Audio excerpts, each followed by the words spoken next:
Isang kasinungalingan ang nagligtas sa dangal ng aking anak, ngunit isang katotohanan ang wumasak sa aking puso. Habang ang buong bansa ay nagpupugay sa isang pekeng bayani, ako ay dahan-dahang pinapatay ng alaala ng lalaking pumatay sa aming pangarap, Dr. Rafael Santillan.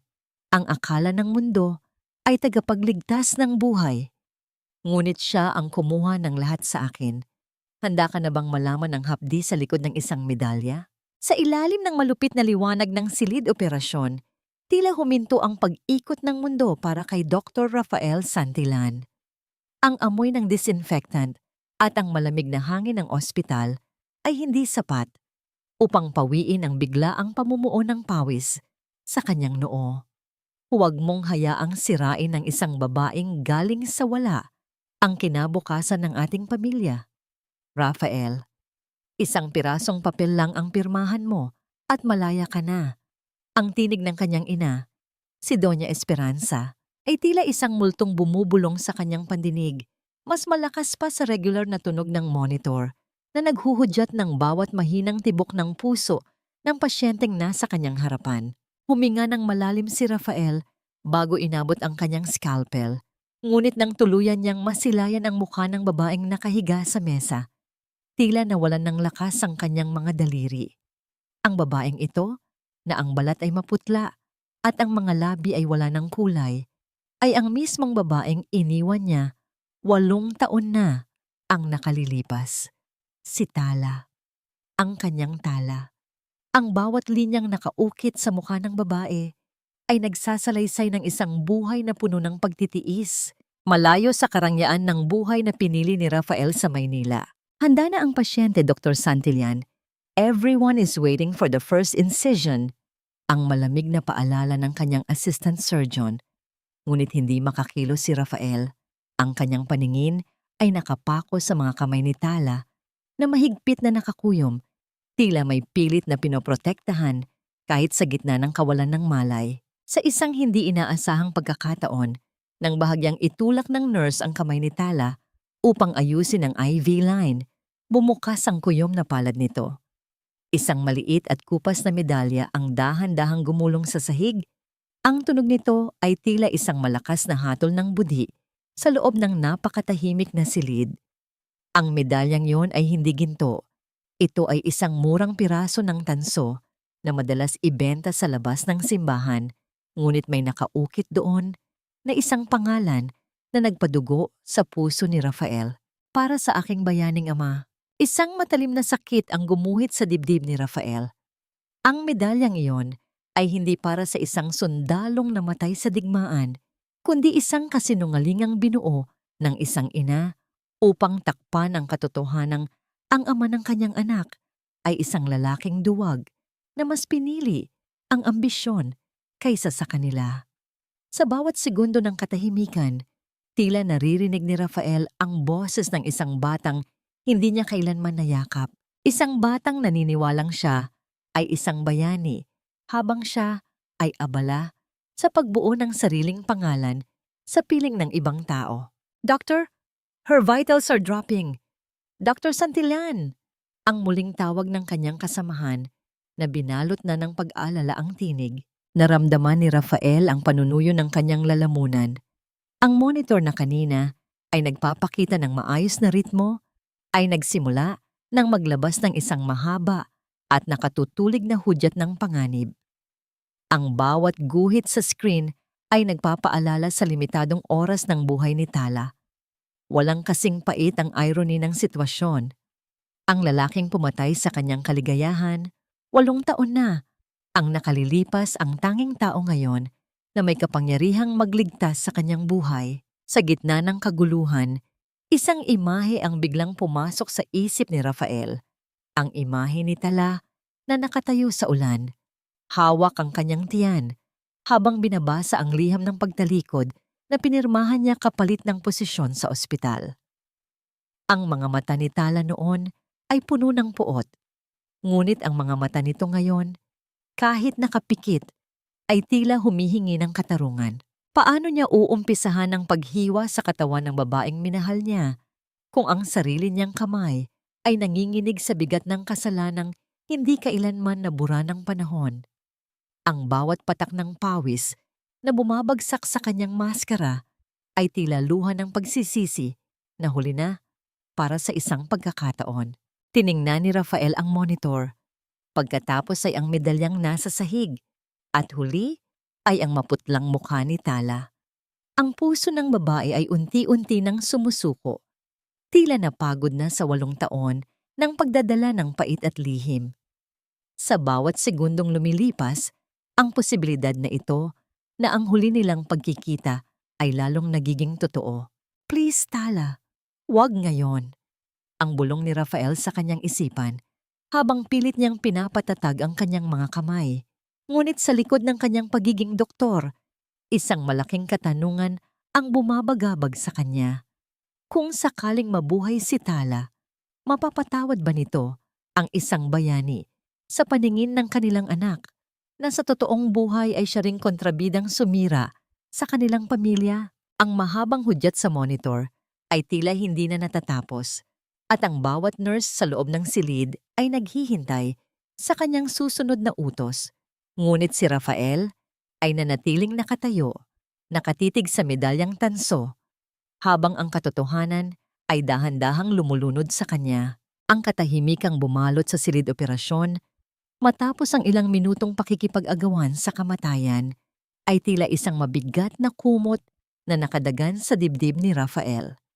Ang matitinding tunog ng kagamitang medikal kanina ay napalitan na ng isang banayad at regular na ritmo sa monitor, isang palatandaan na ang puso ni Tala ay muling natutong lumaban.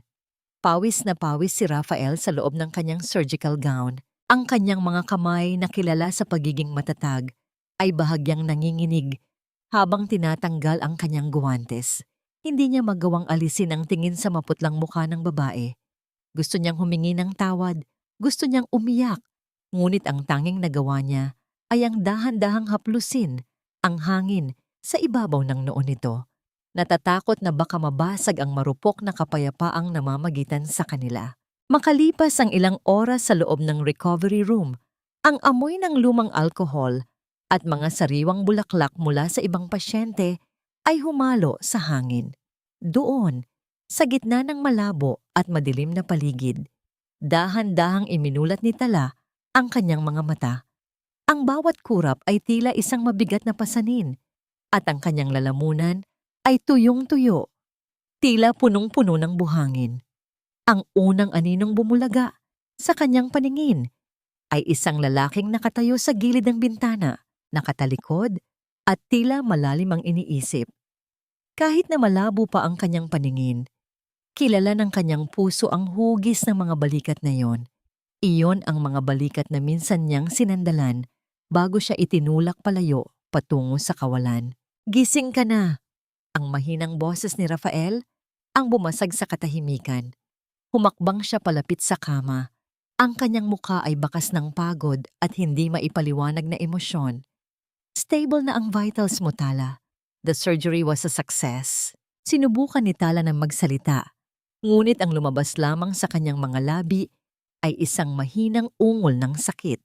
Gayunpaman, sa kabila ng pisikal na kahinaan, ang kanyang mga mata ay biglang nagliyab ng isang pamilyar na lamig.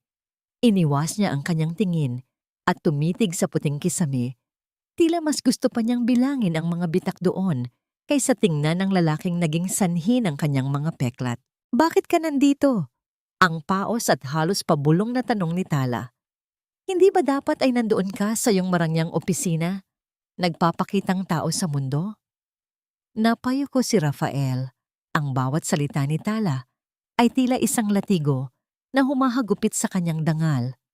I was the only one who could do the procedure, Tala. I had to save you. Isang mapait na ngiti ang dahan-dahang gumuhit sa mga labi ni Tala. Save me! You saved me for what, Rafael? Para ipaalala sa akin kung gaano ako kauto-uto 8 taon na ang nakalilipas. Para ipakita sa akin na kahit sa huling sandali ng buhay ko, kontrolado mo pa rin ang tadhana ko. Bago pa makasagot si Rafael, ang pinto ng silid ay biglang bumukas ng malakas. Ngunit walang anumang ingay ng pagtama sa pader. Pumasok ang isang lalaking may matikas na tindig. Suot ang kanyang unipormeng pangmilitar na puno ng medalya at karangalan. Si Brigadier General Tomas Villarreal. Ang kanyang mga hakbang ay mabigat at puno ng awtoridad. Ang kanyang tingin ay matalim na nakapako kay Rafael. Agad siyang lumapit sa gilid ni Tala at hinawakan ang kamay ng kapatid ng may pambihirang lambot. Kuya, ang mahinang tawag ni Tala, at sa unang pagkakataon, ang kanyang mga mata ay nangilid ang luha. Hush, little sister, I'm here. Wala nang mananakit sa'yo. Ang seryosong pangako ni Tomas. Pagkatapos ay lumingon siya kay Rafael. Ang kanyang tinig ay tila kulog na nagbabadya ng bagyo. Salamat sa pagliligtas sa kapatid ko, Doktor. I have to admit, you're good with a scalpel. Ngunit huwag mong isipin na ang utang na loob na ito ay sapat na upang makalimutan ko ang ginawa mo sa kanya sa Davao. You are here to heal her body, not to touch her soul. Napaurong si Rafael. Naramdaman ang bigat ng presensya ng general. Tomas, I didn't know. I didn't know about Miguel. Nang marinig ang pangalan ng kanyang anak, tila kumuha ng lakas si Tala mula sa kung saan. Pilit siyang bumangon kahit na kumikirot ang kanyang dibdib. Huwag mong banggitin ang pangalan ng anak ko. Wala kang karapatan. Tala, please, he's my son too. Ang pagsusumamo ni Rafael. Ang kanyang boses ay nanginginig sa desperasyon. Nakita ko ang medalya. I saw what you told him. Tumingin. Nang diretso si Tala sa mga mata ni Rafael. Isang tingin na puno ng katarungan at walang halong takot. Ang batang yon ay lumaki sa paniniwalang ang tatay niya ay isang bayaning sundalo na namatay habang ipinagtatanggol ang bayan. Iyon ang tatay na kailangan niya, Rafael. Isang anino na marangal, isang alaala na hindi siya bibiguin. Huminto siya sandali upang huminga. Ang bawat hininga ay tila isang pakikibaka. Kaya huwag kang magkakamaling lumapit sa kanya. Huwag mong sirain ang tanging magandang bagay na natitira sa buhay niya. Para sa anak ko, matagal ka nang patay, Rafael. At kung may kaunti ka pang natitirang kabutihan sa iyong puso, hayaan mo kaming manatiling ulila sa iyong presensya. Naniga si Rafael sa kanyang kinatatayuan. Ang mga salita ni Tala ay mas masakit pa kaysa sa anumang sugat na maaari niyang gamutin.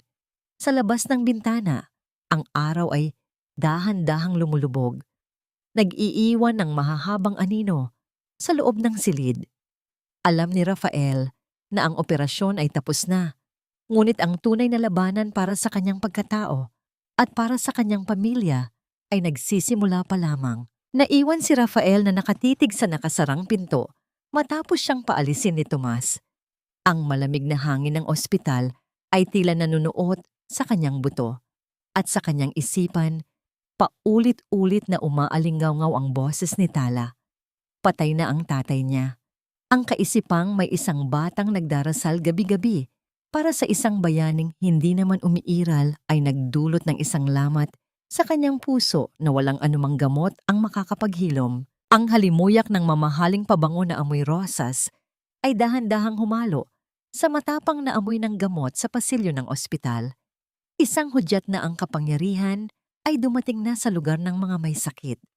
Si Doña Esperanza Santillan ay naglalakad ng may taas noo.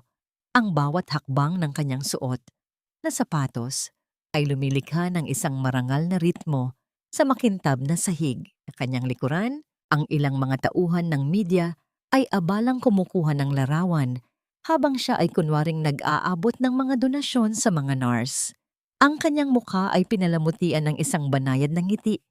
Ang uri ng nangiti na ginagamit ng mga santo sa mga ribulto. Ngunit ang kanyang mga mata ay nananatiling malamig at mapagmasid. Tila isang agila na naghahanap ng kanyang biktima. Napakabait talaga ni Doña Esperanza. Palaging inuuna ang kapakanan ng maliliit. Ang bulong ng isang matandang babaeng nakaupo sa waiting area. Hindi nila alam na sa likod ng bawat donasyon ay may nakatagong presyo. At sa likod ng bawat ngiti ay may matalim na pangil na handang kumagat sa sino mang humarang sa kanyang daan. Nang makarating sa tapat ng silid ni Tala, huminto ang donya at lumingon sa mga reporter. Maraming salamat sa inyong suporta, ngunit kung maari, nais ko sanang bisitahin ang pasyente ng pribado. Isa siya sa mga pinakabagong natulungan ng aming foundation at nais ko siyang bigyan ng lakas ng loob ng mag-isa. Ang malambing niyang pahayag na agad namang sinunod ng lahat. Sa sandaling sumara ang pinto at naiwan silang dalawa ni Tala sa loob, ang banayad na aura ni Esperanza ay biglang naglaho, pinalitan ng isang nakapanlulumong lamig. Tumingin siya kay Tala na tila tumitingin sa isang dumi sa kanyang mamahaling seda na damit. Ang katahimikan sa loob ng silid ay naging suffocating. Tila bawat hininga ni Tala ay ninanakaw ng presensya ng matandang babae. 8 taon na ang nakalilipas, Tala. Akala ko ay malinaw ang usapan nating dalawa. Ang simula ni Esperanza. Ang kanyang boses ay tila isang talim ng kutsilyo na dahan-dahang humihiwa sa hangin. I gave you a chance to disappear with dignity.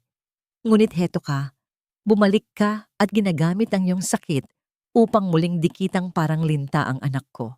Pilit na tumingin si Tala sa kanyang kausap.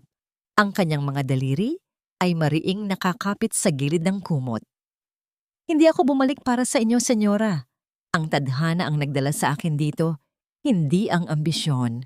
Isang maikling tawa ang kumawala sa mga labi ni Esperanza. Isang tunog na walang bahid ng saya. Destiny? Huwag mong gamitin ang mga salitang pampelikula sa akin.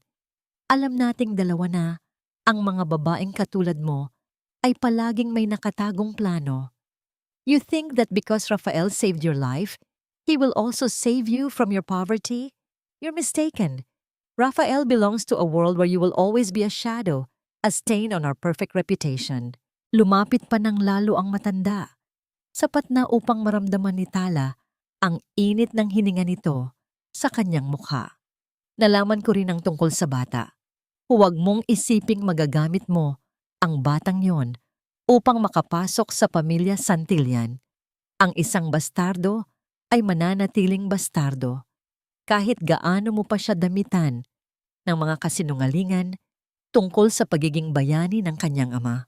Naramdaman ni Tala ang paninikip ng kanyang dibdib, hindi dahil sa operasyon, kundi dahil sa matinding pait na dulot ng mga salita ni Esperanza. Huwag ninyong idadamay ang anak ko. Si Miguel ay walang kinalaman sa inyong takot na madungisan ang inyong pangalan. Listen to me, Dad. Ang pagpapatuloy ni Esperanza habang dahan-dahang binubuksan ang kanyang mamahaling bag. Ang isang mabuting ina ay marunong magsakripisyo. Kung mahal mo talaga ang anak mo, hindi mo siya bibigyan ng amang isang makasalanan sa mata ng lipunan. Hahayaan mo siyang maniwala sa kanyang mga pangarap. Malayo sa amin, malayo sa gulo. Dahan-dahang inilabas ni Esperanza ang isang blangkong tseke at inilapag ito sa ibabaw ng kumot, malapit sa nanginginig na kamay ni Tala. Isulat mo ang halagang gusto mo. Take it as a reward for your silence and for your permanent disappearance after you recover. Consider this as the price tag of your silence. Huwag mo nang balaking dungisan ang pangalan ng anak ko o ang dangal ng aming pamilya dahil sisiguraduhin kong wala kang mapupuntahan. Tumingin si Tala sa puting papel na tila isang laso na nakahain sa kanyang harapan. Ang kanyang puso ay kumikirot sa bawat tibok. Tila bawat salita ni Esperanza ay isang pako na ibinabaon sa kanyang pagkatao. Hindi nabibili ng pera ang dangal ko, senyora. Ang mahinang sagot ni Tala. Ngunit may kasamang paninindigan. Ngumiti si Esperanza. Isang ngiti ng tagumpay na tila alam niyang sa huli ay siya ang mananalo. Lahat ng tao ay may presyo, Tala. Ang pagkakaiba lang, ang iba ay nagpapakipot pa bago tanggapin ang katotohanan. Pag-isipan mong mabuti. Your son's future is in that piece of paper or in the misery of being associated with us. The choice is yours. Dahan-dahang tumalikod ang matandang babae. Muling isinuot ang kanyang maskara ng kabanalan Bago lumabas ng silid, naiwan si Tala na mag-isa. Ang tseke ay nananatiling nakapatong sa kanyang kama, tila isang buhay na saksi sa kalupitan ng mga taong akala ng mundo ay mga tagapagligtas. Ang hangin sa silid ay muling bumigat at sa katahimikan, ang tanging maririnig ay ang mabilis na paghinga ni Tala habang ang kanyang mga luha ay dahan-dahang bumabagsak sa puting tela ng kanyang kumot. Sa labas, ang mga reporter ay muling nagkagulo sa pagkuha ng larawan kay Doña Esperanza, na ngayon ay masayang nagkukwento tungkol sa pag-asa na ibinigay niya sa pasyente. Ngunit sa loob ng silid, ang tanging naiwan ay ang amoy ng rosas na ngayoy tila amoy ng isang patay na pangarap. Sa mahabang pasilyo ng ospital, kung saan ang bawat anino ay tila may dalang bigat ng pag-aalala. Isang maliit na bata ang nakaupo sa sahig, malapit sa pinto ng silid ni Tala. Si Miguel. Ang kanyang suot na t-shirt ay may mantsa na ng tuyong pawis mula sa mahabang biyahe, at ang kanyang mga mata, na kasing ningning ng mga bituin sa Davao, ay pagod ngunit puno ng pag-asa. Sa kanyang maliit na kamay, mahigpit niyang hawak ang isang luma at kupas na pitaka na tila ba doon nakatago ang lahat ng kayamanan ng mundo. Lumalabas si Rafael mula sa silid ng mga doktor. Ang kanyang isipan ay binabagabag pa rin ng mga banta ng kanyang ina. Ngunit bigla siyang napatigil nang makita ang bata. Ang kanyang puso ay dahan-dahang nakaramdam ng isang marahas na pagpintig, isang uri ng kaba na hindi niya naramdaman kahit sa pinakamahirap na operasyon.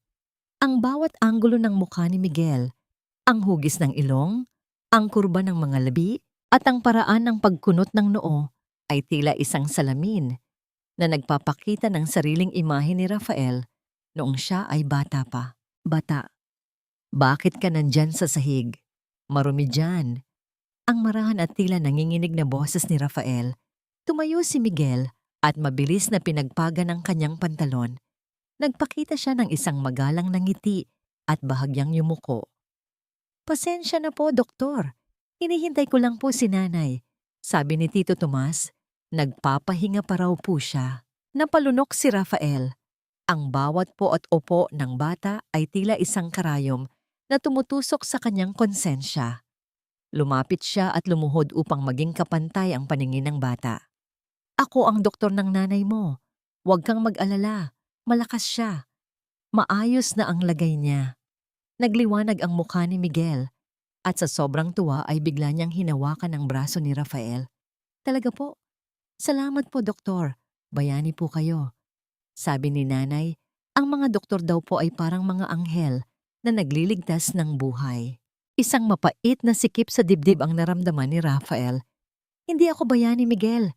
Ginagawa ko lang ang trabaho ko. Bayani po kayo para sa akin. Ang giit ni Miguel habang kinukuha ang isang bagay mula sa kanyang pitaka. Pero alam niyo po, ang tatay ko, tunay na bayani rin siya. Sundalo po siya. Namatay po siya sa giyera para iligtas ang bansa natin. Ang bawat salita ng bata ay tila isang sampal ng katotohanan para kay Rafael. Nakita niya ang kislap ng pagmamalaki sa mga mata ni Miguel, isang uri ng pagmamahal na nakatuon sa isang anino, sa isang taong hindi naman totoong namatay sa labanan, kundi namatay sa kaduwagan. Gusto niyo po bang makita? Ang tanong ni Miguel nang hindi hinihintay ang sagot. Dahan-dahan niyang inilabas ang isang maliit na litrato mula sa kanyang pitaka. Ang litrato ay halatang luma na. Ang mga gilid nito ay kupas at may mga tupi, ngunit kitang-kita ang pagsisikap na mapanatili itong malinis. Nang iabot ni Miguel ang litrato kay Rafael, tila huminto ang paghinga ng doktor. Ang litrato ay isang maayos na pagkaka-edit. Ang mukha ni Rafael, noong siya ay mas bata pa at nasa med school, ay maingat na idinikit sa katawan ng isang sundalong nakasuot ng unipormeng pangmilitar, may hawak na baril, at nakatayo sa harap ng watawat ng Pilipinas. Iyon ang imaheng binuo ni Tala para sa kanilang anak. Isang imaheng punong-puno ng dangal, katapangan at sakripisyo. Isang imaheng kabaliktaran ng lalaking nakasuot ng puting Amerikana na kasalukuyang hawak ang litratong iyon. Ito po si Tatay Rafael, ang sabi ni Miguel nang may malakas at buong tinig. Sabi ni Nanay, bago siya umalis papuntang giyera, sinabi raw niya na babantayan niya kami mula sa langit. Kaya po kahit mahirap ang buhay namin sa Davao, hindi ako natatakot. Kasi alam ko po na anak ako ng isang bayani. Naramdaman ni Rafael ang pag-init ng kanyang mga mata. Ang bawat hibla ng kanyang pagkatao ay nanginginig sa matinding pagsisisi. Gusto niyang sumigaw. Gusto niyang sabihin sa bata na ang tatay niya ay hindi nasa langit, kundi nasa harap niya mismo, buhay ngunit punong-puno ng kasalanan. Ngunit ang dila ni Rafael ay tila napako sa kanyang ngalangala. Paano niya wawasakin ang napakagandang alamat na nagbibigay ng lakas sa batang ito? Hinawakan ni Miguel ang medalya sa kanyang leeg, ang medalyang nahulog sa silid operasyon, at hinalikan ito. Balang araw, Doktor, magiging sundalo rin ako para maging proud sa akin si tatay, para malaman niya na hindi na sayang ang sakripisyo niya. Tumingin si Rafael sa litrato pagkatapos sa isa bata at naramdaman niya ang isang matinding lamat sa kanyang puso. Siya ang dahilan ng lahat ng hirap ni Tala, ngunit siya rin ang naging simbolo ng kabayanihan para sa anak na itinapon niya. Ang bawat sandali ng katahimikan sa pasilyo ay tila isang sumbat na hindi matatapos. Sa dulo ng pasilyo, dahan-dahang bumukas ang pinto ng silid ni Tala at lumabas si Tomas. Ang kanyang mga mata ay agad na nag-apoy nang makita si Rafael na kasama ang bata. Ngunit bago pa makapagsalita ang general, lumingon si Miguel at kumaway. "Tito Tomas," sabi po ng doktor, okay na po si nanay. Nanatiling nakatitig si Rafael sa litratong hawak niya. Ang kanyang mga daliri ay bahagyang kumukuyom sa gilid ng papel. Ang bawat segundo ay tila isang habambuhay na paghuhukom.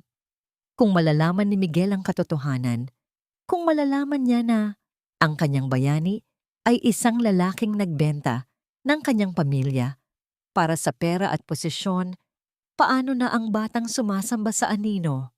Dahan-dahang ibinalik ni Rafael ang litrato kay Miguel. Ang kanyang kamay ay nanginginig ng husto. "Ingatan mo yan, Miguel. Tunay na dakila ang tatay mo." Sa mga sandaling iyon, alam ni Rafael na hindi na niya kayang tumakas pa. Ang medalyang tanso at ang kupas na litrato ay naging mas mabigat pa sa lahat ng kanyang nakamit sa buhay. At sa likod ng kanyang mga mata, isang desisyon ang dahan-dahang nabubuo, kahit na alam niyang ang kapalit nito ay ang pagguho ng kanyang sariling mundo. Ang mansyon ng mga Santillan ay tila isang katedral ng yelo. Napakaganda at puno ng kinang, ngunit nakakapanindig balahibo ang lamig na nanunuot sa bawat sulok nito. Ang mahabang hapagkainan na gawa sa madilim na kahoy ng nara ay tila isang malawak na disyerto na naghihiwalay kay Rafael at sa kanyang ina. Sa ibabaw ng lamesa, ang mga pilak na kubyertos ay kumikinang sa ilalim ng dambuhalang chandelier at ang bawat bahagyang pagtama ng kutsara sa porselanang pinggan ay naglilikha ng isang matunog at malungkot na nota na pumupunit sa katahimikan ng gabi. Bahagyang ginalaw ni Rafael ang pagkain sa kanyang pinggan, ngunit wala siyang malasahan. Ang bawat subo ng mamahaling steak ay tila lason sa kanyang lalamunan. Sa kanyang isipan, ang mukha ni Miguel at ang kupas na litrato ng bayaning ama ay patuloy na sumasayaw, tila mga multong humihingi ng katarungan. "You're not eating, Rafael." Ang malamig na obserbasyon ni Doña Esperanza. Dahan-dahan niyang ibinaba ang kanyang baso ng wine. Ang pulang likido sa loob nito ay tila dugo sa ilalim ng liwanag. "Huwag mong sabihing na dala mo hanggang dito sa hapagkainan ang amoy ng ospital at ang dumi ng mga pasyenteng kinakasama mo." Huminga ng malalim si Rafael at tumingin ng diretso sa kanyang ina. "Ma, nakita ko si Miguel. Ang anak ko. He's 8 years old now. He's a smart kid. and he thinks I'm a hero who died in Marawi.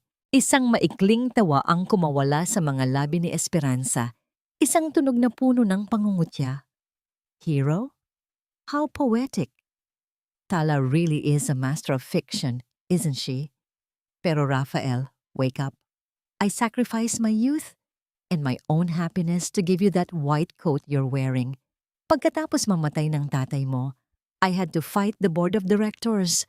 I had to sell our properties just to keep your futures secure. Ang posisyon mo ngayon ay bunga ng dugo at pawis ko. Huwag mo namang sayangin ang lahat ng yan para lang sa isang babaeng galing sa Beneksi at sa isang batang hindi natin sigurado kung sayo nga. Ma, stop it! Kamukhang kamukha ko siya. Ang medyo pasigaw na sagot ni Rafael, ang kanyang boses ay nanginginig sa galit at pagsisisi. 8 taon nating ninakawan ng batang iyon ng isang ama. 8 taon nating hinayaang magdusa si Tala habang tayo ay nagpapakasasa sa yaman na galing sa pang-aapi sa kanila. Tumayo si Esperanza. Ang kanyang presensya ay tila isang madilim na aninong bumabalot sa buong silid. Lumapit siya kay Rafael at dahan-dahang hinawakan ang balikat nito. Ngunit ang kanyang hawak ay tila isang tanikalang bakal. Utang na loob, Rafael. Iyon ang pinakamahalagang bagay sa mundong ito. May utang na loob ka sa akin dahil binigyan kita ng pangalan. May utang na loob ka sa ospital dahil ito ang nagbibigay sa iyo ng dangal. If you choose them, you are choosing to kill me. Gusto mo bang maging pumatay ng sariling ina para lang sa isang pagkakamali ng nakaraan? Napayuko si Rafael. Ang bigat ng utang na loob ay tila isang dambuhalang bato na nakapatong sa kanyang balikat, isang sandatang laging ginagamit ni Esperanza upang pasunurin siya. Sa bawat salita ng kanyang ina, tila unti-unting tinatapyas ang kanyang paninindigan. Pilit siyang ibinabalik sa loob ng hawlang ginto na matagal na niyang kinalalagyan. Think about your image, Rafael. Ang patuloy ni Esperanza, ang kanyang boses, ay bumalik sa pagiging malambing ngunit puno ng lason. The Santillan Medical Center is about to receive an international award. Ang anumang skandal tungkol sa isang bastardo o isang kinalimutang kasintahan ay wawasak sa lahat. Be a man. Be the director I trained you to be. Kalimutan mo na ang medalyang tanso na yan. I'll buy Miguel a real medal of gold kung iyon ang kailangan niya para manahimik. Bago pa makasagot si Rafael, naramdaman niya ang marahas na pag-vibrate ng kanyang cellphone sa ibabaw ng lamesa. Hindi ito tumitigil. Tila isang babala ng isang paparating na sakuna. Agad niyang tiningnan ang screen. Ito ay mula sa nurse station ng VIP ward. Hello? Ang mabilis na sagot ni Rafael, ang kanyang kaba ay biglang tumaas hanggang sa kanyang lalamunan. Dr. Santillan. Ang boses ng nurse sa kabilang linya ay punong-puno ng takot at pagpapanik. Ang bata po, si Miguel. Kararating lang po ni General Tomas at nagkagulo po sa ward. Pero pagtingin namin, nawawala na po si Miguel. Hindi po namin siya mahanap sa buong floor. Tila nawalan ng hangin sa baga si Rafael. Mabilis siyang tumayo, na itulak ang kanyang upuan na lumikha ng isang matalim na tunog sa sahig ng mansyon. Ano? Paanong nawala? Guard the exits, I'm coming. Tumingin si Rafael kay Esperanza, na ngayon ay nakataas ang kilay at tila walang pakialam sa nangyayari. Ang galit na kanina ay nakatago sa ilalim ng pagsisisi ay biglang sumabog. If something happens to that boy, Mother, hindi ko mapapatawad ang sarili ko at lalong hindi kita mapapatawad. Mabilis na tumakbo si Rafael palabas ng mansyon, iniwan ang kanyang ina na nakatayo sa gitna ng malamig na silid. Sa labas, ang ulan ay nagsimula nang pumatak. Ang bawat patak ay tila isang luhang galing sa langit. Ang gabi ay naging mas madilim at sa isip ni Rafael, ang bawat segundo ng pagkawala ni Miguel ay tila isang hakbang patungo sa isang bangin na wala nang balikan. Ang takot na mawala ang bata bago pa man niya ito mayakap ng totoo ay naging isang masakit na realidad na nagpabilis sa tibok ng kanyang puso sa paraang hindi niya kailanman naranasan sa loob ng operating room. Ang bawat patak ng ulan na humahampas sa salamin ng kanyang sasakyan ay tila mga palasong tumitimo sa budhi ni Rafael habang mabilis siyang nagmamaneho pabalik sa ospital. Ang kalsada ng Maynila na karaniwang maliwanag at puno ng buhay ay tila naging isang malawak at madilim na labirinto sa kanyang paningin. Ang tanging naririnig niya ay ang kanyang mabilis na paghinga at ang mabigat na kabog ng kanyang dibdib na tila gustong kumawala sa kanyang tadyang. Sa bawat segundong lumilipas, ang mukha ni Miguel, ang inosenteng ngiti nito at ang pagtawag sa kanya bilang bayani, ay paulit-ulit na nagpapahirap sa kanyang kaisipan. Pagdating sa ospital, ang lobby na dati ay sentro ng kaayusan ay nababalutan na ng tensyon. Ang mga security guard ay abalang nakikipag-usap sa kanilang mga radyo at ang mga nurse ay tila mga langgam na hindi malaman ang gagawin. Ngunit ang pinakamasakit na tanawin para kay Rafael ay ang makita si Tala sa labas ng kanyang silid, nakaupo sa isang wheelchair maputla at pilit na itinatayo ang sarili habang pinipigilan siya ni Tomas. Nasaan ang anak ko? Rafael? Nasaan si Miguel? Ang histerikong sigaw ni Tala nang makita siya. Ang kanyang tinig ay paos at basag, punong-puno ng desperasyon ng isang inang nawalan ng kaisa-isang kayamanan. Ang bawat luhang dumadaloy sa kanyang pisngi ay tila lason na sumusunog sa puso ni Rafael. Hahanapin ko siya, Tala.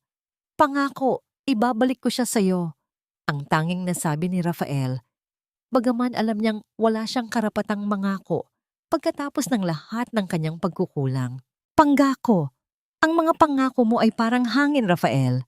Walang bigat, walang saysay. Ang galit na sagot ni Tomas, ang kanyang mga kamao ay nakakuyom ng mahigpit habang tila pinipigilan ng sarili na saktan ng doktor sa harap ng maraming tao. Iniwan ni Rafael ang kaguluhan at nagsimulang maglakad sa mga pasilyo. Hindi niya ginamit ang kanyang awtoridad bilang direktor.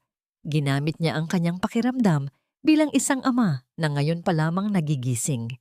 Sinuyod niya ang cafeteria, ang hardin, at ang bawat sulok ng pediatric ward, ngunit walang Miguel na nagpakita. Hanggang sa marating niya ang pinakamalayong bahagi ng ospital, kung saan matatagpuan ang maliit at tahimik na kapilya. Dahan-dahan niyang itinulak ang pinto. Ang amoy ng natutunaw na kandila at ang bango ng mga sariwang bulaklak ay agad na yumakap sa kanya. Ang loob ay madilim, maliban sa iisang liwanag na nagmumula sa paanan ng isang malaking krus. Doon, sa gitna ng katahimikan, nakita ni Rafael ang isang maliit na figura na nakaluhod. Si Miguel. Ang bata ay nakayuko. Ang kanyang maliliit na balikat ay bahagyang nayayanig sa paghikbi. Sa kanyang kanang kamay, mahigpit niyang hawak ang medalyang tanso, habang sa kaliwa ay ang kupas na litrato ng kanyang bayaning ama. Ang bawat mahinang salitang lumalabas sa kanyang mga labi ay tila isang dalangin na sadyang idinisenyo upang durugin ang sinumang makakarinig. Papa Jesus, huwag niyo po munang kunin si nanay. Sabi po ni Tatay sa langit, babantayan niya kami. Pero baka po nakalimutan niya. Baka po busy siya sa pagliligtas sa ibang tao. Kaya po, ako na lang po ang kumuha sa akin. Huwag lang si nanay. Ibibigay ko po itong medalya ni Tatay sa inyo. Basta pagalingin niyo lang po siya. Napaluhod si Rafael sa likuran ng bata. Ang kanyang mga luha ay hindi na niya napigilan. Ang bawat salita ni Miguel ay isang hatol ng kamatayan sa kanyang pagkatao. Ang batang ito ay handang isakripisyo ang tanging alaala ng kanyang ama para lamang sa buhay ng kanyang ina, habang siya, na tunay na ama, ay handang isakripisyo ang bata para sa isang award at posisyon. Miguel, ang mahinang tawag ni Rafael, lumingon ang bata. Ang kanyang mukha ay basang-basa ng luha. Nang makita niya si Rafael, mabilis siyang tumakbo at yumakap sa binti nito. Doktor, Akala ko po kinuha na ni tatay si nanay. Sabi po ng ibang bata rito, kapag daw po natutulog ng matagal, kinukuha na raw ni Papa Jesus. Binuhat ni Rafael ang bata. Isinandal ang maliit na ulo nito sa kanyang balikat. Sa unang pagkakataon, sa loob ng 8 taon, naramdaman ni Rafael ang bigat at init ng kanyang sariling dugo at laman. Ang amoy ng buhok ni Miguel, amoy ng pawis at pagkabata, ay tila isang gamot na dahan-dahang humihilom sa mga sugat sa kanyang puso. Hindi, Miguel. Hindi kukunin ang nanay mo. Magiging maayos ang lahat. Narito na ako. Hindi ko na kayo iiwan. Habang naglalakad si Rafael palabas ng kapilya, karga-karga ang mahimbing ng nakatulog na si Miguel. Tila nahanap niya ang isang lakas na matagal na niyang ibinaon. Ang bawat hakbang niya sa pasilyo ay puno ng paninindigan. Ngunit pagdating sa gitna ng hallway, biglang huminto ang kanyang mundo. Nakatayo sa dulo ng pasilyo si Doña Esperanza. Ang kanyang tindig ay tila isang dambuhalang pader na nagbabadya ng panganib. Ang liwanag ng ospital ay tumatama sa kanyang mukha, na sa mga sandaling iyon ay hindi na nagpapakita ng anumang bahid ng pagkukunwari. Ang kanyang mga labi ay nakatikom sa isang manipis na linya at ang kanyang mga mata ay naniningkit sa matinding pagkamuhi habang nakatingin sa bata. Sa bisig ni Rafael, ang marangal na imahe ng ina ng bayan ay naglaho. Pinalitan ng isang madilim at demonyong anyo ng galit na tila handang sunugin ang lahat ng mahawakan nito. Naramdaman ni Rafael ang panginginig ng kanyang sariling mga kamay, hindi dahil sa takot para sa sarili, kundi dahil sa panganib na ngayon ay nakaharap sa kanyang anak.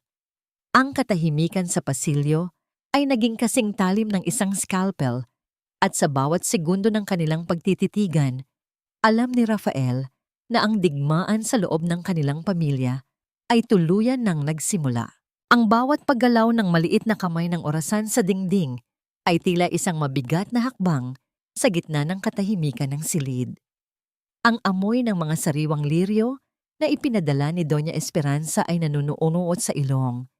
Isang halimuyak na sa unang amoy ay napakatamis, ngunit habang tumatagal ay tila nakakasuffocate at nakakahilo.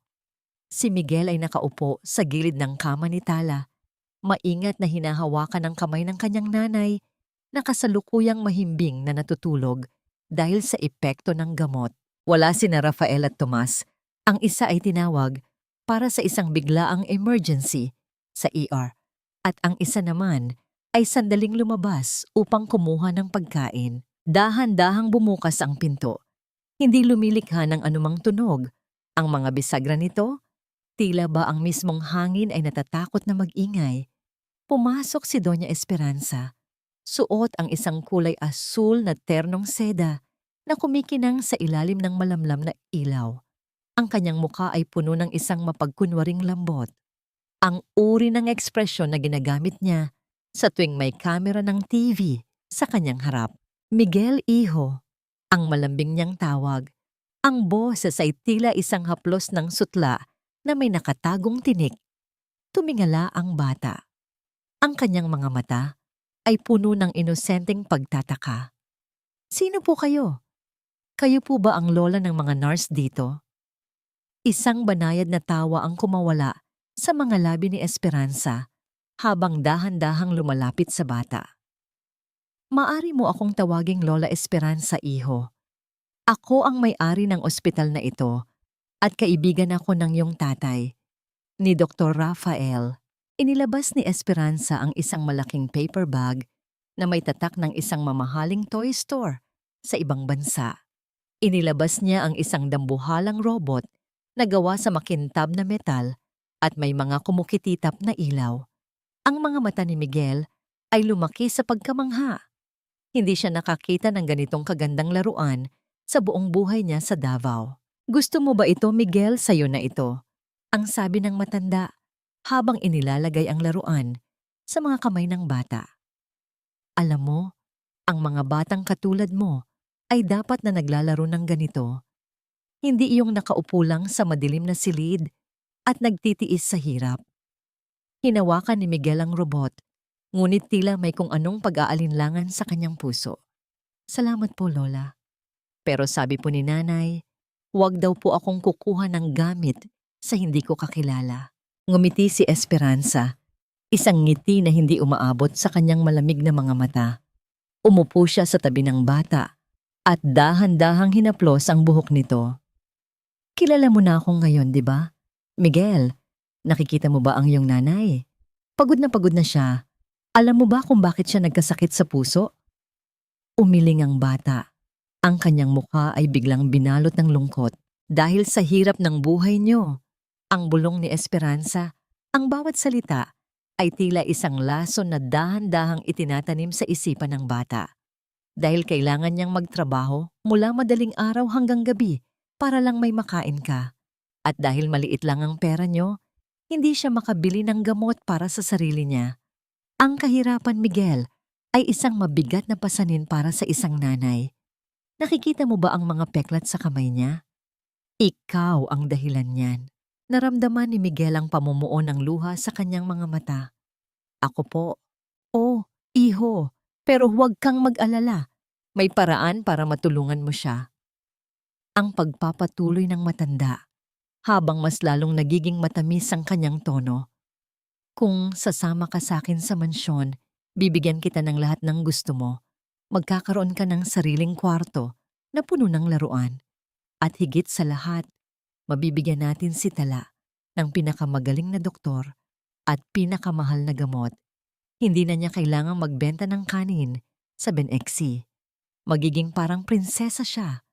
Basta't susunod ka sa gusto ko. Sa mga sandaling iyon, dahan-dahang nagkamali si Tala. Ang kanyang mga talukap ay mabigat, ngunit ang bawat salita ni Esperanza ay tila isang kuryenteng gumising sa kanyang diwa. Hindi siya gumalaw, nanatili siyang nakapikit habang ang kanyang puso ay tila dinidikdik sa matinding pait. Naririnig niya ang bawat manipulasyong ginagawa ng matanda sa kanyang anak. Gusto mo bang maging tunay na prinsipe, Miguel? Gusto mo bang magkaroon ng amang hindi lang anino sa litrato, kundi isang totoong bayani na magbibigay sa iyo ng lahat? Ang huling hirit ni Esperanza. Madali lang yan. Sabihin mo lang kay nanay na gusto mong tumira sa lola mo, na ayaw mo na ng buhay na mahirap. Isang mahinang ungol ng sakit ang lumabas sa mga labi ni Tala, hindi dahil sa kanyang sugat, kundi dahil sa pagkasuklam. Dahan-dahan niyang iminulat ang kanyang mga mata, ang kanyang paningin ay nanlalabo sa nagbabadyang luha.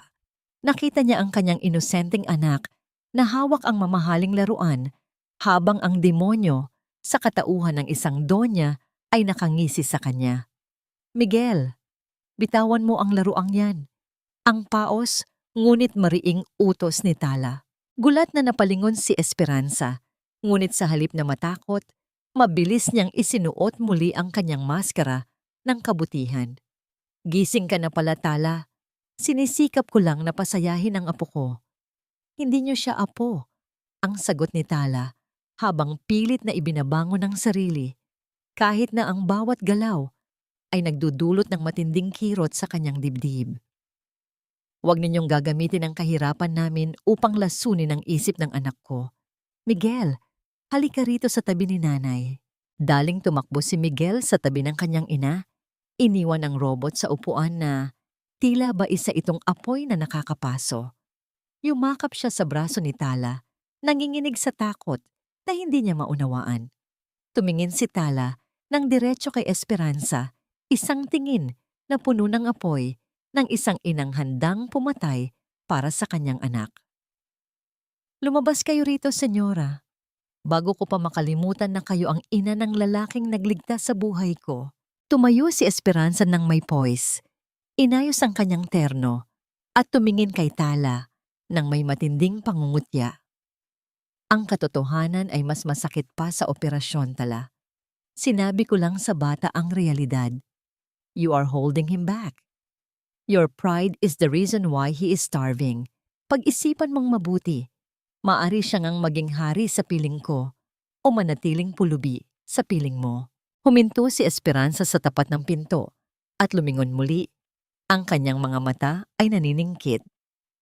At isa pa, ang batang yan ay nagsisimula ng magtanong kung bakit ang Tatay Hero niya ay hindi siya mabisita. Gaano kakatagal makakapagtago sa likod ng isang pirasong tanso at isang kupas na litrato. Nang sumara ang pinto, tila nawalan ng hangin sa silid. Niyakap ni Tala nang mahigpit si Miguel. Ang kanyang mga luha ay tuluyan ng bumuhos. Ang takot na mawala, ang paghanga ng kanyang anak, ang pinakamalaking banta na kailanman ay hinarap niya. Sa katahimikan, ang tanging maririnig ay ang mabilis na pagtibok ng puso ni Tala. Isang tunog na tila isang babala na ang kanyang mundong binuo sa mga lihim ay unti-unti nang guguho. Ang malamig na simoy ng hangin sa rooftop ng ospital ay tila humihalik sa balat. Dala ang amoy ng usok ng lungsod at ang lansa ng paparating na ulan. Sa itaas, ang mga bituin ay tila mga hiyas na nakakalat sa madilim na pelos ng langit. Ngunit para kay Tala, ang mga ito ay tila malalamig na matang nagmamasid sa kanyang pagdurusa. Nakatayo siya malapit sa rehas. Ang kanyang katawan ay nakabalot sa isang manipis na hospital gown at ang kanyang kanang kamay ay nakahawak sa kanyang dibdib, kung saan nararamdaman pa rin niya ang bawat mabigat na tibok ng kanyang pusong kapapa-opera pa lamang. Isang pamilyar na yabag ang dahan-dahang lumapit sa kanyang likuran. Hindi na kailangang lumingon ni Tala upang malaman kung sino ito. Ang bigat ng hangin at ang biglang pagbilis ng pintig ng kanyang puso ay sapat na hudyat na naririyan na ang lalaking pilit niyang binubura sa kanyang alaala. Bakit ka lumabas? Masyadong malamig dito, Tala. Baka mabinat ka. Ang mahinang boses ni Rafael ay puno ng pag-aalala. Ngunit sa pandinig ni Tala, ito ay tila isang mapait na paalala ng lahat ng nawala sa kanya. Mas malamig ang naging buhay ko sa loob ng 8 taon, Rafael. Ang hangin dito ay walang-wala kumpara sa ginaw ng pag-iisa habang pilit kong itinataguyod ang anak mo sa Davao. Ang malamig na sagot ni Tala hindi pa rin lumilingon sa kanya. Huminto si Rafael sa kanyang tabi. Ang kanyang mga mata ay nakapako sa malayo sa mga nagkikinangang ilaw ng Maynila na tila sumasalamin sa tagumpay na kanyang nakamit kapalit ng kanyang kaligayahan. Hindi ako lumipas na araw na hindi ka naisip, Tala. Akala mo ba naging masaya ako sa loob ng 8 taong iyon? Bawat tagumpay ko sa operating room, bawat award na natanggap ko, tila lahat iyon ay walang saysay dahil alam kong may kulang. Alam kong may iniwan akong bahagi ng sarili ko sa'yo. Humarap si Tala sa kanya. Ang kanyang mga mata ay nagniningning sa ilalim ng liwanag ng buwan. Hindi dahil sa pag-ibig kundi dahil sa nagbabadyang luha ng galit. Kung ganoon kaimportante ang bahaging iyon, bakit mo ako hinayaang umalis? Bakit mo hinayaang pirmahan ni Doña Esperanza ang tadhana nating dalawa? Napayuko si Rafael. Ang kanyang mga balikat ay dahan-dahang bumagsak sa ilalim ng bigat ng kanyang pagsisisi. Hindi mo naiintindihan, Tala. My mother. She used everything against me. Sabi niya, kung pipiliin kita, mawawala ang lahat ng pondo o ng ospital. Libo-libong tao ang mawawala ng trabaho at ang mga pasyenteng umaasa sa amin ay mamamatay dahil lang sa pag-ibig ko sa iyo. Pinaniwala niya ako na ang pagsasakripisyo sa atin ay isang noble act para sa nakararami. I was young, I was weak, and I was scared. At ngayon, Rafael, natatakot ka pa rin ba? Ang tanong ni Tala. Ang kanyang boses ay tila isang matalim na kutsilyo. Dahil ang batang nasa loob ng silid na yon, ang batang sumasamba sa isang anino, ay buhay na patunay ng iyong kaduwagan. Pinaniwala ko siya na ang tatay niya ay isang bayani dahil mas madaling tanggapin ang kamatayan kaysa sa katotohanang ang tatay niya ay pinili ang pera kaysa sa amin. I want to make it right, Tala. Please let me be his father. Let me be the man I was supposed to be 8 years ago. Ang pagsusumamo ni Rafael habang dahan-dahang inaabot ang kamay ni Tala. Bago pa man magkadikit ang kanilang balat, isang mabilis at malakas na paghampas ng palad ni Tala ang tumama sa pisngi ni Rafael. Ang tunog ng sampal ay tila isang putok sa gitna ng katahimikan ng gabi, at ang hapdi nito ay agad na nag-iwan ng mapulang marka sa mukha ng doktor.